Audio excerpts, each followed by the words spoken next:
दोस्तों, जो तस्वीर अभी हमने आपको दिखाई, ये तस्वीर पश्चिम बंगाल की है, जहां वक्फ के नाम पर सड़कों पर किस तरीके की अराजकता, किस तरीके का भय और डर का माहौल बनाने की कोशिश की गई। जगह जगह तोड़फोड़ की गई, सरकारी संपत्तियों को नुकसान पहुंचाया गया और सरकार और प्रशासन के लोग मूक दर्शक बनकर ये सब कुछ देखते रहे।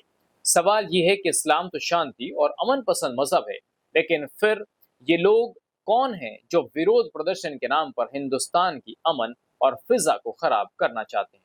आज मैं आपको बंगाल की कुछ ऐसी ही तस्वीर दिखाऊंगा जो ये सवाल खड़ा करेंगी कि क्या वाकई में देश के अंदर धर्म, दीन, इस्लाम और शरीयत के दखल के नाम पर किस तरीके से अराजकता और तांडव का माहौल बनाया जा रहा है।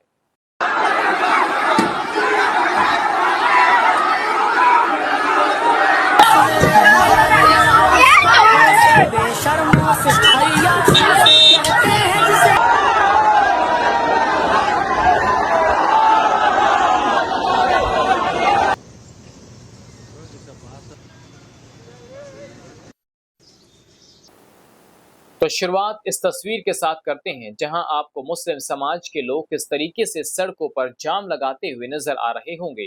बीच में एक गाड़ी है जो बताया गया कि ये पुलिस प्रशासन के लोगों की गाड़ी थी, लेकिन इतनी भीड़ देखकर पुलिस प्रशासन के लोग गाड़ी छोड़कर निकल गए। अब इन शांति पसंद लोगों को ये बात रास नहीं आई और गाड़ी को उल्टे पैर ही पीछे धकेल दिया। और जब बात यहाँ तक भी नहीं बनी तो कुछ युवाओं ने गाड़ी के शीशे ही तोड़ डाले। तो सवाल अब पूछा जाना चाहिए कि आखिर प्रशासन कहाँ है? क्या सिर्फ वोट बैंक की राजनीति के चलते ही देश के अंदर इस तरीके से आग लगाई जा रही है?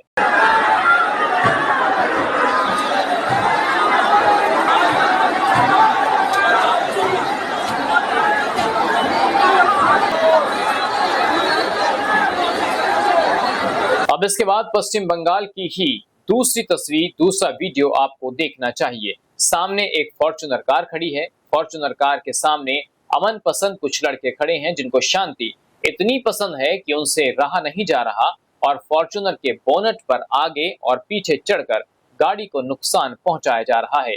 गाड़ी के सामने अगर आप देखेंगे तो महादेव का स्टिकर भी बना हुआ है।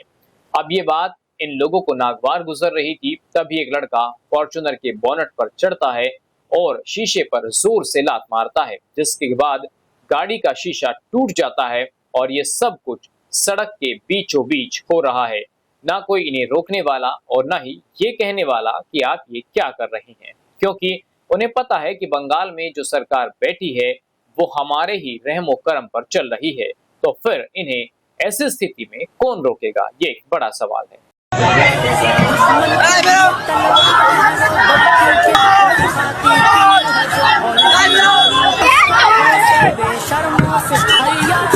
अब कुछ और तस्वीरें आपको दिखाते हैं जहां पर आप देखेंगे किस तरीके से बीच सड़क को बस खड़ी कर जाम किया जा रहा है। सड़कें जाम हैं, बाकायदा सड़क पर खड़े होकर झंडे लहराए जा रहे हैं। चारों तरफ जहां तक आपकी निगाहें जाएंगी वहां आपको भीड़ ही भीड़ नजर आएगी।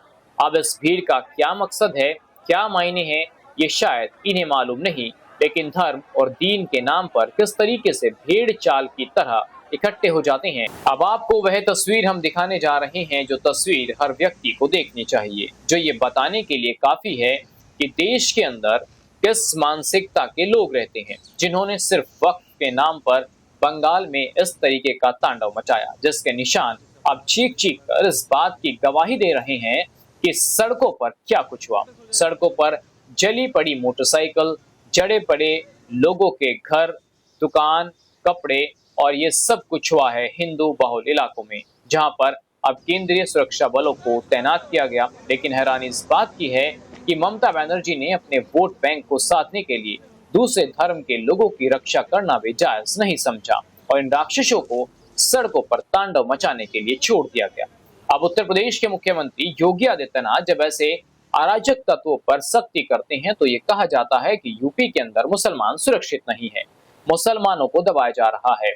अब सवाल देश के मुसलमानों से पूछना चाहिए जो मुसलमानों को दबाने की बात करते हैं कि आखिर देश का वो कौन सा हिस्सा है जहां मुसलमानों को दबाया जा रहा है। ये खबर आपको कैसी लगी? खबर पर अपनी राय और कमेंट करना मत भूलिए। खबर को अगर आप फेसबुक पर देख रहे हैं तो हमारे फेसबुक पेज को लाइक और फॉलो जरूर कीजिए, और अगर आप यूट्यूब पर देख रहे हैं तो हमारे चैनल को यूट्यूब पर जाकर अभी सब्सक्राइब कीजिए।